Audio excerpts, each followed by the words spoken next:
welcome to the Heart Place Hospital podcast, where we open doors to healing, humanity and hope. And our mission is to create spaces where frontline workers, families and communities can thrive, reminding us all that true health is more than the absence of illness. It is the presence of connection, compassion and care. And today's guest embodies that spirit in every way. Dr. Diana Londoño is a trailblazer, one of just 10% of urologists in the United States who are women, and among only 0.5% who are Latino and women.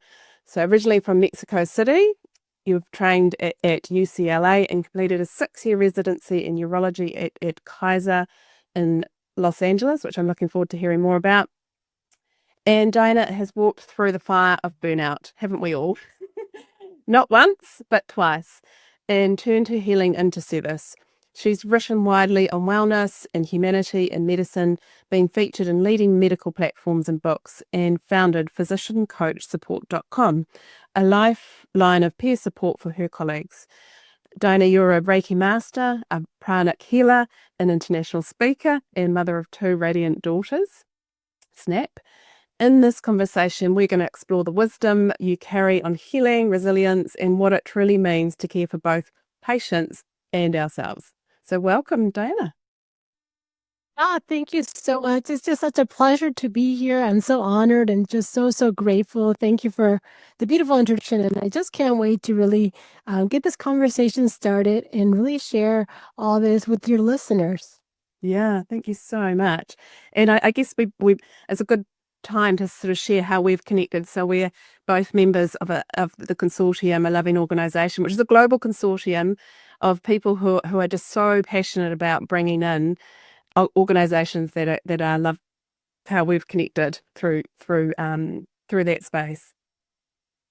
Yeah, and I think that's so important. Like whatever you focus on is what your reality becomes, and the people you attract. And I think that is no matter what we talk about. And I think for me, as you spoke in the intro, it was a lot about burnout, my focus and wellness. But I decided to not so much focus on burnout, but I wanted to focus on love, which I think is definitely an antidote of burnout. When you have that self-love, you take care of yourself before you give to everybody and really run yourself dry. If you sort of switch that focus, then again, everything really changes. And so I am grateful to have sort of made that change myself, just to then get to meet people like you and all the other amazing leaders in the consortium that are, again, inspirational, supportive, and really have something that I really truly believe since I was, resident medical student, something that should have been at the forefront, which is love. Absolutely. And I guess that sort of weaves in a really good question or conversation around how you've now adapted this quite a multidimensional support. So you've got your traditional clinician experience, and then you've added on these different healing modalities, these cutting-edge healing modalities, and that's we see a lot in the loving organisation as well, where people have had this lived experience and like, actually there's this and this that is needed to support ourselves and others. Yeah, and I think that is truly the point. We are multidimensional beings. We're not just one thing or another. And at the same time, the sort of paradox is we're not any of these roles either. So there's a little bit of a paradox. We're all, but we're none. But I think it is important, especially as a physician, when we really try to heal somebody, not just diagnose and prescribe and treat or band-aid, we really have to look at the whole person. And the whole person is their mental status, their physical status, like their energetic and spiritual aspect. And spirituality does not mean religion, but it can. But it really can mean, what is your purpose? What gives you purpose in life? What is your connection to others? What are you doing to give back, to the world? And, for any patient, it could be volunteering at the library. It can be just taking the dog out for a walk, and that is your purpose. It gives you joy. So understanding from the patient's perspective and from my perspective, what lights you up as a patient. These are things that are important when we're talking about wellness, not just, how's your bladder, how many times you pee, and here's your prescription. That is good, important, but we have to really kind of ask those other questions to really get to a more holistic, way of understanding the patient, but also to take care of them. Yeah, I love that. And I think, this is exactly what with Heart Place Hospital, it's you don't need to be part of Heart Place Hospital when you're sick. You can come when you're well and you're wanting to actually, you want to actually raise your frequency even more. You want to see more goodness and greatness, and then you want to spread that around to others. So, and I did that in an introduction. Healing is not just of illness. It may be of actually a relationship or an environment or like work and purpose, like you talked about. And this is where, when we gather together with people who are actually supporting others multidimensionally, looking at the whole person, then it's this and more. Yeah, absolutely. And I think, you really nailed it. Healing is not just the absence of illness. Healing could just be presence, listening truly to somebody, listening to understand, not listening to, answer back or to say how much I know. It's just listening to what is bothering, frustrating, or somebody is fearful about or angry about, understanding, getting in, leaning into be curious, that I think is healing just as much as other things that we do, either whether it's, obviously the Western way, the different modalities, whatever modality we're using. I think listening and presence are a big components of truly healing. Yeah, yeah, and that's what I like to, because healing, sometimes you think it's cure, and so I like to really define healing as returning back to self or returning back to wholeness. So, and that's when looking at that whole person, whether we've talked about it already, whether it is work and purpose, relationships, your sexuality, your creativity, your your inner knowing, actually returning to self, particularly because of our education systems. It's very difficult for us to pop out the other end and actually say, like, who am I? Who am I as a sexual, creative, connected being? And I think, to me, that's the true definition of what healing is coming back to the wholeness of yourself. Yeah, I think the remembering, right? Like going back to the true, the remembrance of true, who am I? Without the roles of a mom, sister, physician. Those are roles, but the true who I am, and that is a beautiful question that sometimes people never ask themselves. But I think when people start going that route, I think your life definitely starts getting these beautiful dimensions, and again, this beautiful remembrance of who we are, what is our purpose, what we're here for, and these deeper questions and deeper, some of the answers come as well. And it's a beautiful journey once we start asking those questions. Yeah. And this is when I always think about burnout, because me too, I've had the burnouts. And I used to think that I wasn't strong enough, resilient enough, good enough, that I was hopeless because I kept burning out. And then now I realize, and you've exactly used the language correctly, is I was needing those opportunities to dismantle what no longer served me and to remember what actually my reason for being here was.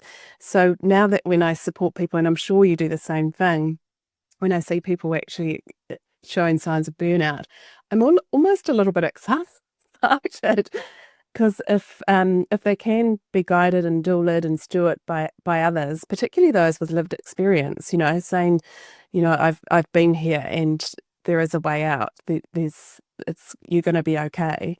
Then we can really see a rising of this whole new conscious community.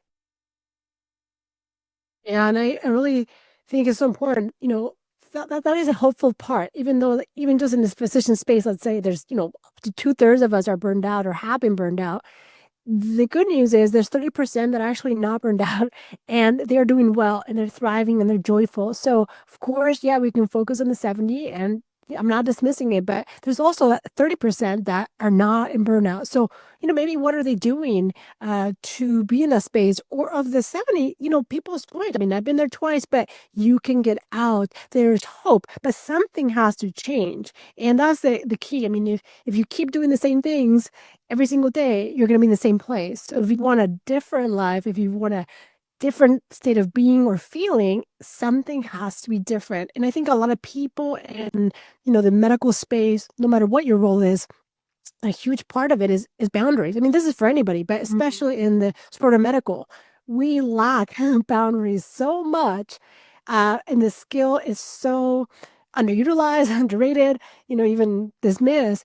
But if you don't have boundaries, which are truly a sign of love for you and others, then you easily get to burnout, because burnout is just chronic unmanaged stress and is going to manifest in many ways. But if you start learning those boundaries, if you start going back to your remembrance of who you are, what lights you up, doing more of that and less of the things that are not lighting you up, then you can get to that balance and that better place. And it's work. It's not by default that you're not burned out. It's actually a conscious effort, a daily task, routine, things to do or not to do that get you to wellness and to feeling happy and being joyful and being excited for every single day. Yeah. Yeah. I love that. I love that so much. So I wonder if you could share with us a little bit of a whistle stop tour of kind of how you got to where you are now. So maybe if it's not too tender for you, dabbing into the burnouts and how you came out of them, and now what you do to support others and yourself so that you can at best avoid them again. Yeah, so I mean, definitely, stress is a pandemic. We think this is our normal, and you just kind of keep adding layers and layers and layers. And maybe fortunately or unfortunately, I was not taught this at medical school, what the impacts of stress is, what trauma does or doesn't do to your body, how that affects not only, the present, but like the future as well. And that is so important, because when you keep adding these layers and layers, when you just kind of weighs you down, it's just like a heavier backpack that you add a new rock to, and then you're so weighed down that you don't sometimes even realize, where you ended up and, how are you feeling at this point. So for me, whether you get there by stress or fear or bubble or, worry, you're going to get to this chronic state of nervous system being totally dysregulated, and it's going to give you those physical manifestations. Many times, those were the first ones before, other things happened. But for me, I started to feel, my hair is falling out. I'm not sleeping. I'm grinding my teeth. I'm getting horrific chest pain. Like I couldn't even walk across a room without chest pain. When, I'm a runner, I can usually run miles. And I had like debilitating chest pain. I developed asthma at 40 some years old. You know, this is not something that you just develop out of nowhere. But when you're in chronic inflammatory state, your body, which is chronic stress, you will develop all of these things. So I had asthma, and at the end, I started to have joint pain. And when they checked my factors for rheumatoid, autoimmune disease, the rheumatoid factor, which you see in rheumatoid arthritis, was elevated. How do you get to this place where you're developing diseases, you're in an inflammatory state, you not literally attacking your body, and at some point you will get cancer if you continue down this path. How do you get that? Well, that's with chronic stress. So I didn't know what it was, but I did know I was having symptoms, and I was trying to understand what was happening. And that's where I sort of began to just read like crazy books about it. I decided to like learn about coaching, become a life coach. And that was a good first step of understanding, that any circumstance you're concerned about, we decide what feelings we have about that. Those feelings will drive some action or inaction, and you're going to get a result, which for me, burnout. And that was, very important realization I didn't have prior. But then to me, then later, I was like, okay, you can switch thoughts and maybe you want to think this way, but there's like, why? Like, what is your foundation? You can't just switch thoughts just nilly-willy. A foundation to me really became much more like meditation and spirituality and diving into understanding energy, and that we are energetic beings, and that we are, as Einstein said, everything's energy. When we understand that, when we look at anything, disease, wellness, our interactions with each other, how others affect us, and we look at it through the lens of energy, to me, it just made a lot more sense. So that's how then I became, Reiki Master, Pranic Healer, and all of that. And I'm just really fascinated by all of it. I'm fascinated by quantum physics and consciousness and all these concepts. Again, not taught in medical school, but they're so important, and they make life so much more, like richer and magical in many ways. And it can help you get back to that wellness. It can help you get back to that remembrance. Again, we're going back to that. But when you understand all that, it just gets you more in a place of no more this regulated nervous system, but a regulated, balanced, peaceful place. And then you can do all the things you want to do, give back, have a purpose, all these things that you want to do in life, but from a different place.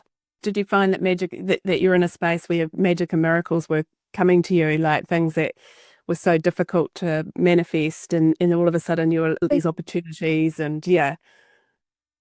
Oh, absolutely. I mean, like, once you sort of see the magic, like, tap and well just opens up. And then you just see, like, people call it coincidences. I call it synchronicities. You start seeing all these things just truly magically appear. They come. Again, you start meeting people like you and other people that are in the same place where you're in a place of feeling gratitude and love and, purpose and giving. And then it really becomes that because that's the lens you're seeing your life through. That's the energy you're emanating to the world. I mean, we really are like little antennas.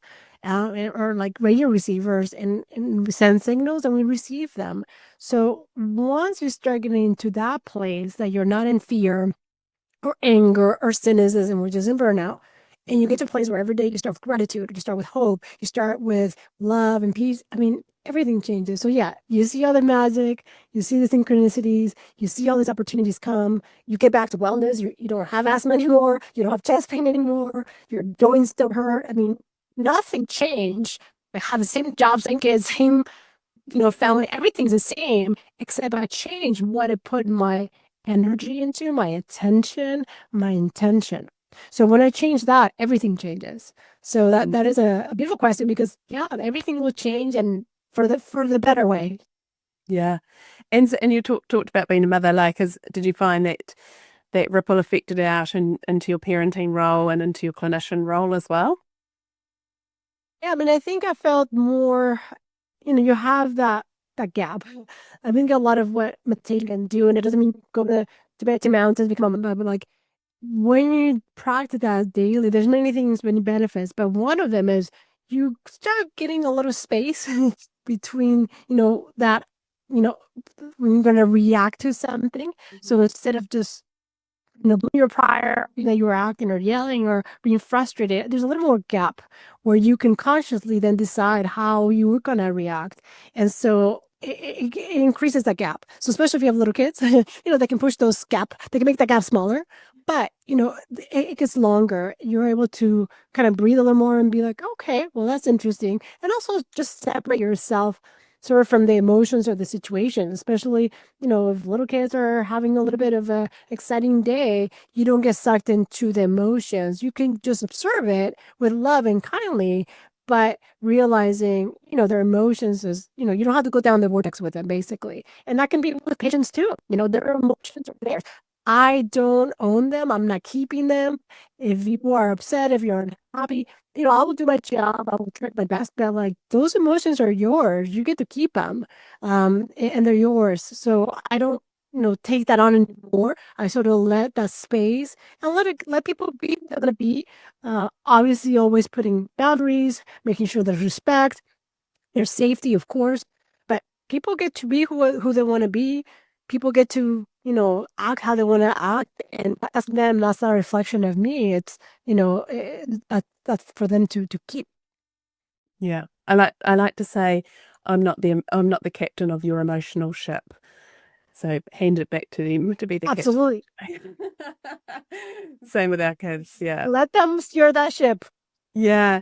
And I guess Absolutely. also with your colleagues too, right? So we're all having different experiences and we're all in different environments. So having that gap, and I know that our mutual friend Valerie talks about the highways, the different highways that we can create so that we do get that gap so we can have a pause. And I think I just come back to the ripple effect of that, when we care for us, for those who are supporting those in really vulnerable situations.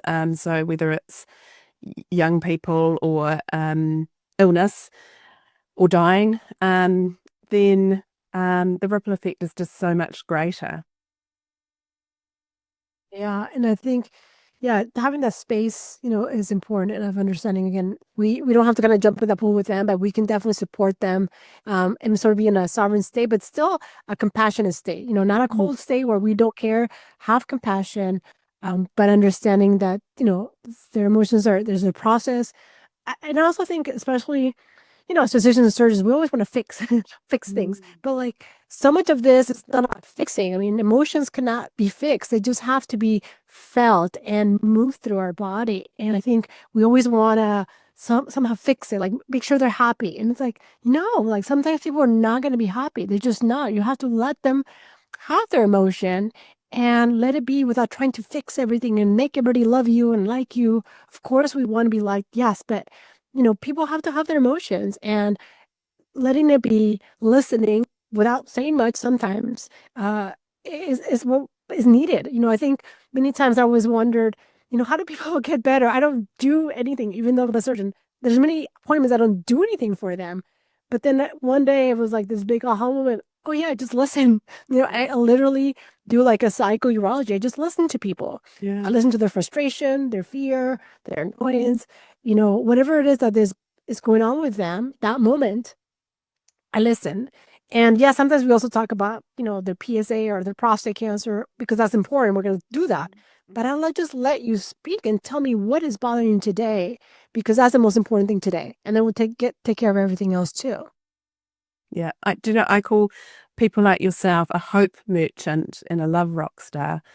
I think, and I've seen it a lot through Heart Place Hospital, where people come and they literally don't take action from a service provider, but they're just knowing that we're here, that they're just like, that's enough. Knowing that there's some hope out there, that is enough for me to carry on another day. So that's what I call you, a hope merchant, when you provide that space to listen and compassion.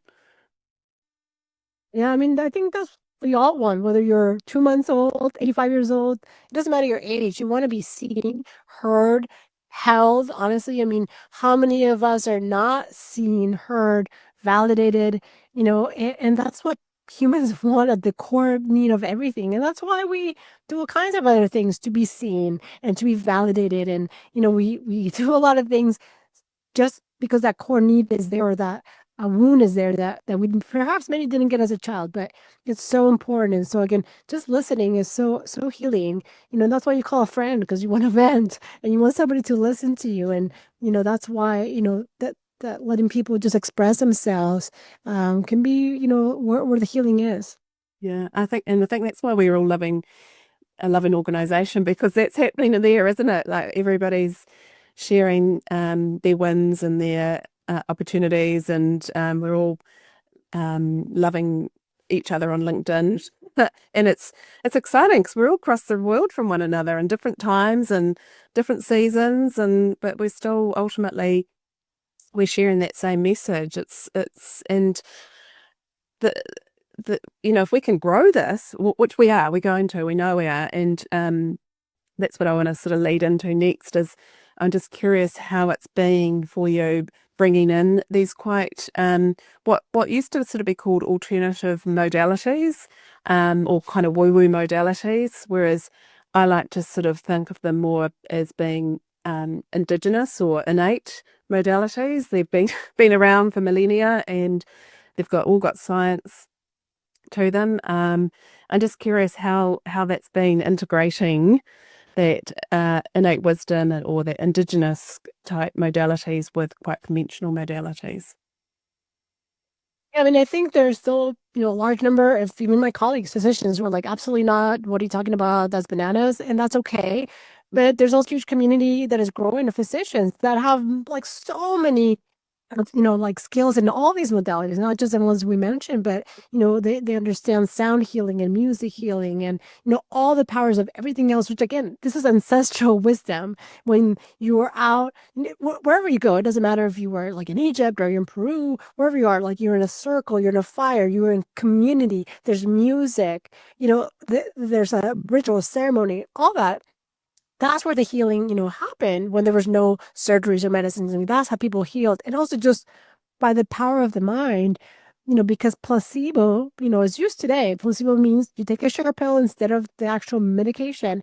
And 50 to 80% of the time, you get better with that. And that's what every single medication is tested against in a scientific trial. So of course, yes, take your blood pressure med and everything else they're telling you, but realize that was tested against a sugar pill, and 50 to 80% of people got better on the sugar pill. because they believed that the physician believed that this was going to help you, and you believed it in your own body. You had that remembrance that healing is possible. I mean, that's what's happening. And you were getting to a place of healing with a sugar pill. So all these things, again, our ancestral wisdom that thankfully we're picking up. We are understanding more. We're seeing the science behind it. There's studies and ways to detect all these things we couldn't before, but it's all there. Just because we can't detect many of it doesn't mean it's not real. It is sort of like viruses. They've been there always, but we didn't have a microscope powerful enough to see that they existed, but they're there. So we will get more technology to understand and see and measure all these things that all the indigenous, communities knew was real. And so slowly, we'll get there. But meanwhile, do not underestimate the power of a lot of these modalities or the power of your own mind, of your own ability to heal. Like even as a physician, I don't heal you. I can guide you. I could do surgery on you, but your body is the one that does the healing. I don't do it. I just guide you. So the healing really comes from yourself. Mm. Well, that's why purposefully at Heart Place Hospital we call the people that visit visitors, so not patients or clients, and we call those who are the guides, the doulas, and most of them are conventionally trained doctors, nurses, midwives, etc. We call them service providers because they're walking alongside other people. So yeah, like you're saying, you're providing a service and you're a guide, and ultimately it's on that sovereign being to do that healing, and we're seeing some remarkable recoveries and amazing magic and miracles in health. And I think what's really cool and really exciting me is seeing, because we still live in quite a hierarchical world. It is shifting, I get that, but we're still, it's still very top down. So it's really, I just want to really acknowledge and celebrate you for using your status to actually hyper normalize that we can be this and this, that we can have the traditional support as well as the scientific and conventional support. They work well together. And I think the more we hear and see this happening, and we're seeing it more, like I watched a podcast last week and 20 million people so far have watched it. And it's a psychiatrist talking about this. So, and putting the science to it, putting the science to energetics, quantum, understanding the consciousness, and and she's owning it. She's like, before I really understood this and understood and could celebrate myself, I didn't see it. So actually owning it. And I think the more we hear these types of stories, that's why I'm really passionate about getting these stories out and introducing people like yourself to others, is so that we can start hyper-normalizing these ways that we can be this sovereign, independent self-healer, but work in partnership with our healing roundtable. Yeah, absolutely. And I think, yeah, just like the more you see, the more you see. And it's sort of, again, what you're putting your attention to. Like when you're pregnant, all of a sudden you see everybody who's pregnant. When you're looking for a specific car, you're driving down the road and like you see all those cars in the road. When before you didn't see them, because now you're putting your attention and your intention in it. And again, the universe, everything just starts coming. That's sort of the magic you were alluding and asking about. And we can see that in everyday life. You don't have to get so uncomfortable. Just think of everyday life. What happens when you put attention into something? That all those possibilities, come to life. And I think a lot of, in medicine, we we operate a lot in many things. One, scarcity, but also in a lot of fear. And so when we're in fear, we're like closed. I mean, literally, you're closed down. You're not open. You're not expansive. As when you shift, exactly, to love, and it's so expansive. And we can measure that. Even now, we can measure our own human electromagnetic field, and the most powerful part of it is our heart that emanates, a few feet outside our body that can be measured. And so if we change our daily thoughts and which is energy, our daily feelings, that is the magnetic part that we are sending out to the world. We become expansive, we become open, and it's just a very different frequency where now you're in a state of where health can happen, or balance can happen, instead of when you're in fear, contracted and scared, and then chronic inflammation, happens daily, chronically leads to a disease. So we have to just understand how fear, how worry, truly has impact on our health. And, really worrying is praying for what you don't want, and you get more of that. So when you then change to a different mindset, all these other possibilities, really come to you. Yeah, absolutely. Absolutely. And I just keep thinking about when we first connected and we were voice noting back to one another. And I was just like, oh, yes, this is so good across the world. And I think it was just one post, a loving organization post. And we both thought, yeah, I need to talk to this person.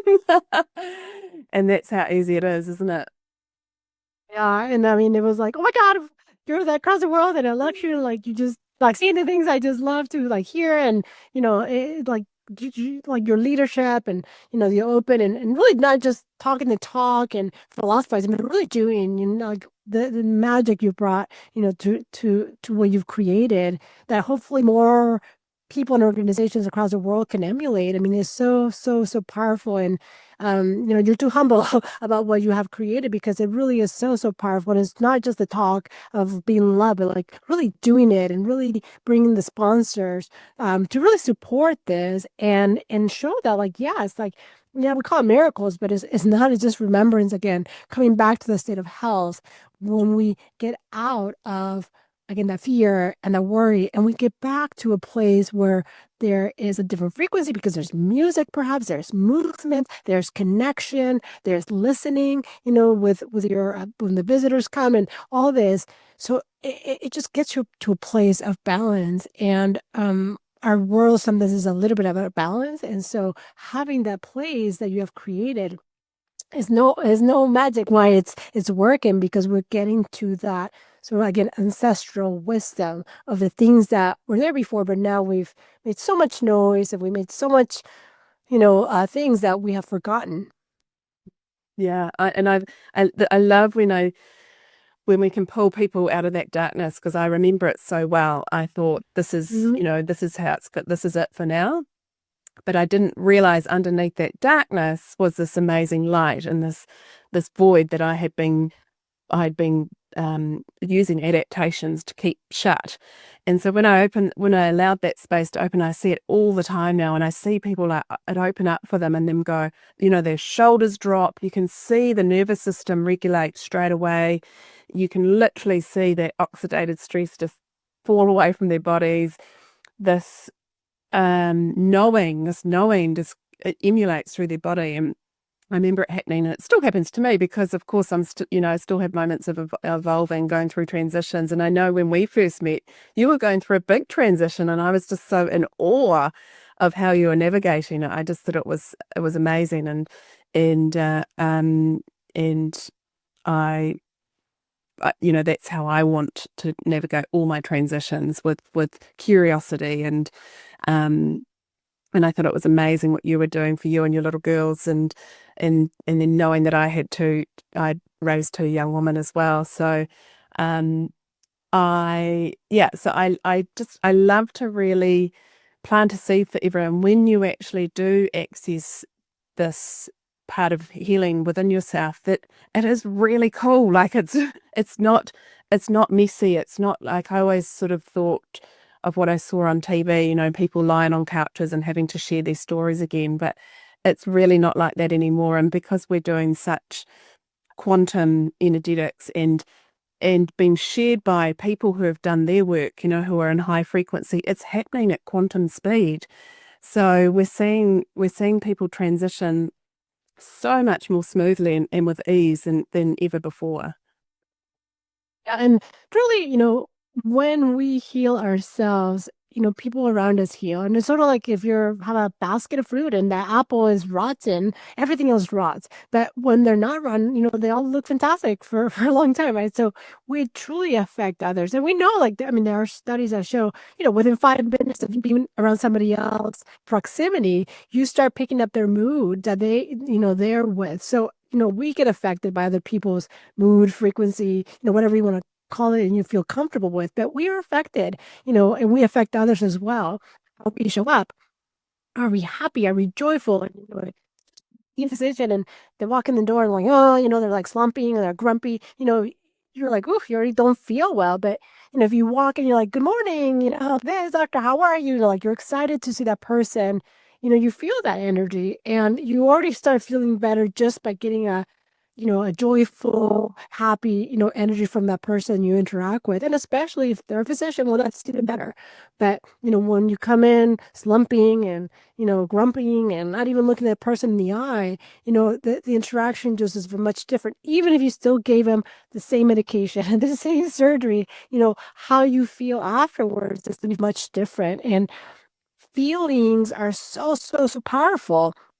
Feelings truly become a wellness or a disease, depending what feeling you have. So, even though I'm a surgeon, I think the most powerful thing we can really, really focus is on our feelings, whether we suppress them, dismiss them, hide them, stuff them, or truly express and get curious about them and like truly let them move.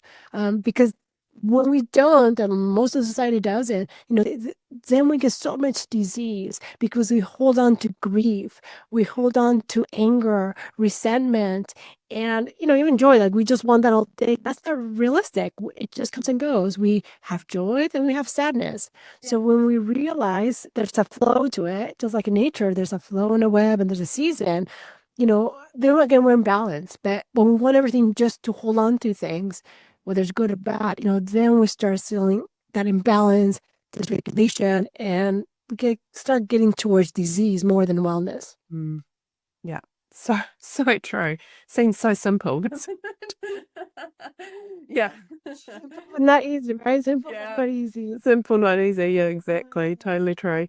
And I guess thank you so much for being on the podcast today. And I just wondered if you could share with our listeners how they can find you, which is on LinkedIn, and just something that's coming up in your heart place that you'd like to share with our listeners. Yeah, so you could definitely find me on LinkedIn. I usually live there, or go to my website. It's just my name, Diana Londoño, M as in married as in dog.com. That's MD doctor. And you can look at my podcast, look at my writings, whatever you want to do there, or connect through there. But LinkedIn is a great place where I love to just share kind of my public diary. My post is really things that I am dealing with, that I'm processing. And that's how I like to process my is by writing and by sharing with others, and to realize you're not alone, that there's always hope, that there is always a silver lining for the challenges and the difficult times. And though I'm not hopeful or optimistic because I don't have challenges, I am that because there are. And I don't want to live in the hopeless place, 99% of the day. I want to live in a place where there's hope and optimism in spite and because of the challenges. So, just because you see me happy doesn't mean I don't have many challenges. We all do, but how we navigate them, are important. So what I like to share is, no matter where you are, know that there's always hope. If you're losing that hope, I want you to reach out, call a friend, go like with a neighbor, talk to somebody. Having that connection really kind of re-energizes you when you're feeling depleted. Movement is huge. If you are feeling down, hopeless, go outside, take a walk, go on a bike ride, go to nature, commune with nature. As a doctor, like, any movement exercise is just as powerful as antidepressant. It really is. So when you're feeling down and hopeless, like, move your body, put the music on, whatever you like. Move to the music. That's gonna raise your vibration. It's gonna make you feel better. It's gonna give you hope and excitement. So there is always hope. There are ways to feel better. Again, movement, connection, nature, making sure your basic needs are met. Sleeping is huge. water, nutritious food, all these things, are really, really powerful. And then if you believe in a higher power, source, God, universe, whatever you like to call it, tap into it. Don't ever forget that if you're in a dark place, ask the universe, the God, whatever you call it, ask for help, ask for strength or courage, and you will receive, but you have to ask. So don't lose hope, ask, and move your body and connect with amazing people like yourself. Oh, thank you so much. I must add that you and I are both in the House Summit 2025 coming up in, I think, about 10 days' time, which I'll put a link to in the end. So if you want to see more of Diana, then please, it's free. It's a free summit, online summit.